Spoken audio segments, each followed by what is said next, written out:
સાહેબ અમે ડેરીના મંત્રી, અમારી પીડા અમે જ જાણીએ. ના ના, લોકોને તો એમ લાગે છે કે અમે દૂધના ફેટ ખાઈને જ જીવો છે.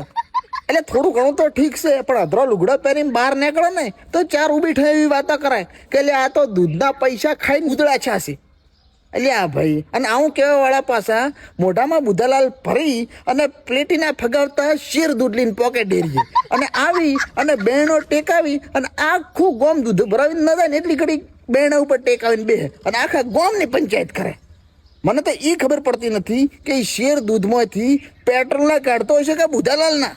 અને જો ગામમાં 2 કે 3 ડેરીઓ હોય તો એવી હરીફાઈ હોય ને, અને અમારે દૂધ ભરવાવાળાને એવા હાસવા પડે ને જાણે અમારા હાળાના છોકરા. એટલે મારા વાળા સીધી ધમકી ડેરી બદલી નાખશે. અને મારા વાળા બહેણો છૂટમણો છોડવા તો એમ તૈયાર હોય ને કે જાણે અમે તો ખાવા નહીં, દુનિયામાં બહેણા ખાવા જ નહીં.